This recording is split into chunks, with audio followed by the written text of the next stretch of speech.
Hi, this is Jim Barber, and welcome to another episode of Speaker Jim.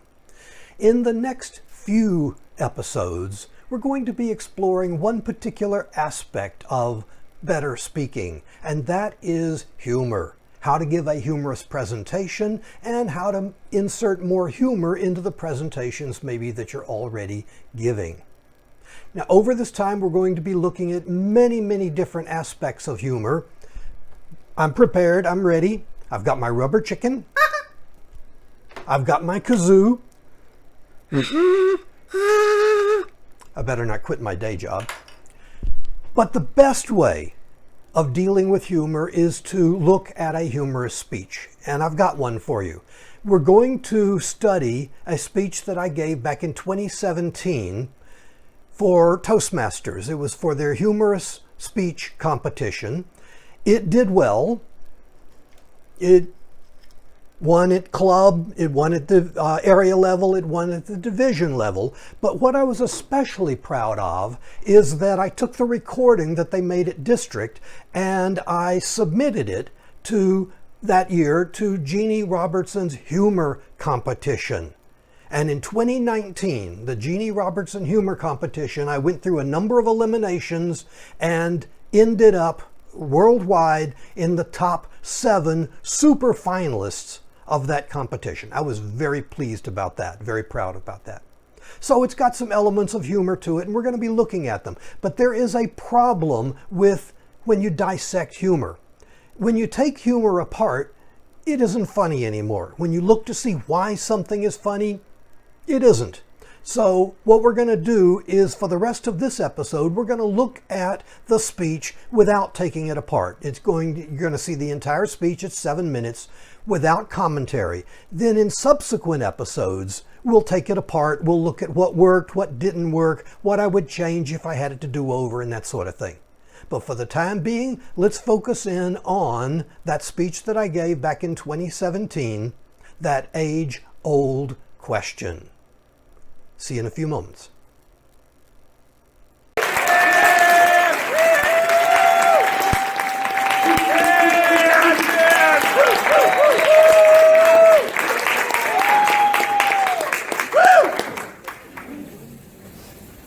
I still remember the feeling of dread that I had when I opened the letter.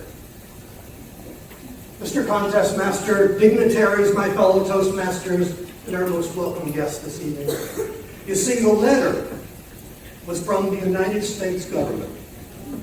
And I don't know about you, but anytime I receive something from the government, it tends to be bad news. This was no exception. The letter indicated that I, J. Terry Barber, Jr., have been officially determined by the United States government to be old. Of course, it didn't say that.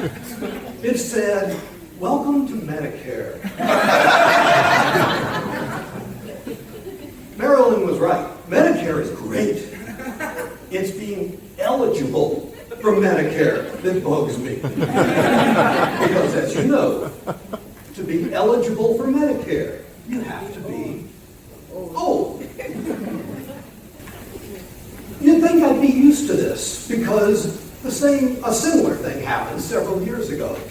I received another letter.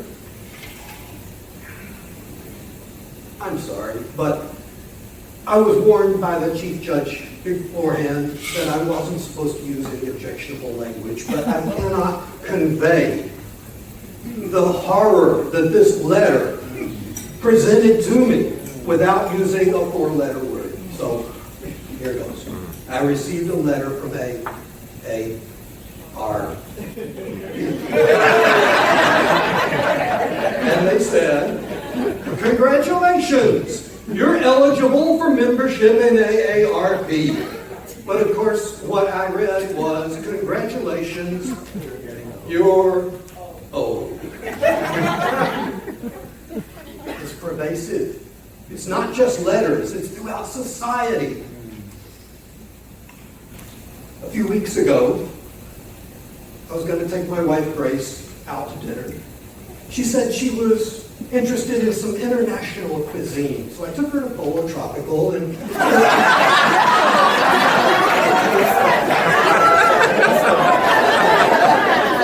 the cute young lady behind the counter, she was so nice. We established eye contact. It was good. She took our order most efficiently. Everything was going great. And then she looked at me and said, "Sir, would you like your senior citizens discount?" How dare she ask me that? How dare she? I was angry. I was outraged. I looked her straight in the eye and I said, "How much is the discount?"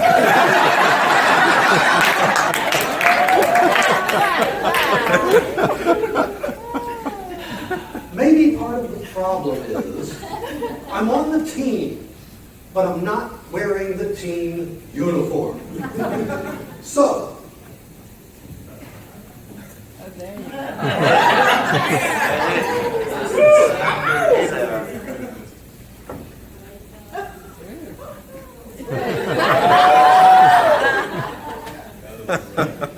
Darren, do I look good on stage?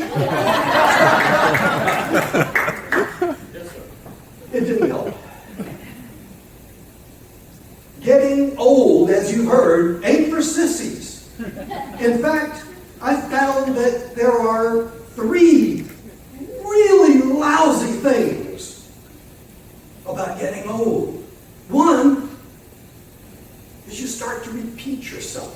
You say the same things, tell the same stories to the same people over and over and over again. But that's not all. The second thing is your memory goes to heck. You have trouble remembering things. The third is the worst though. You get distracted.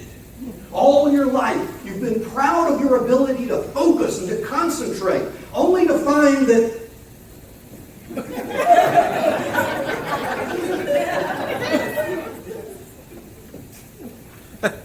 there are 3 about getting old. One of them is that you start to repeat yourself. You say the same things to the same people over and over and over. The second is you get forgetful. Somebody left their jacket.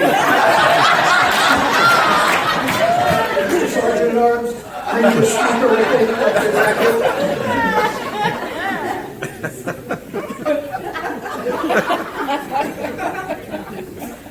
Now,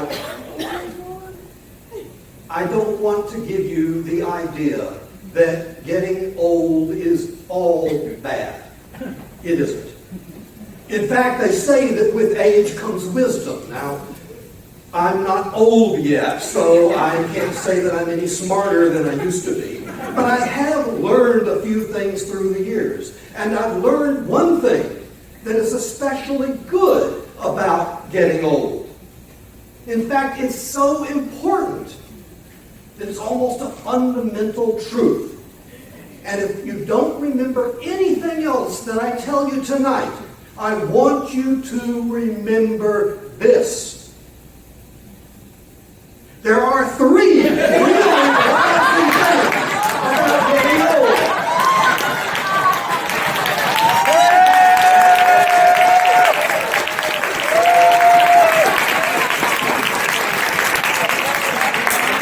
That was that age-old question, a speech I gave back in 2017.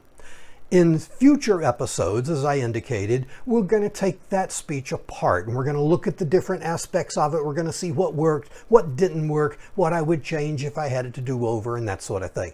But we'll put that off until future episodes. For the time being, I think we've had enough for one time. I'm looking forward to seeing you in the next episode of Speaker Jim. Take care. Bye-bye.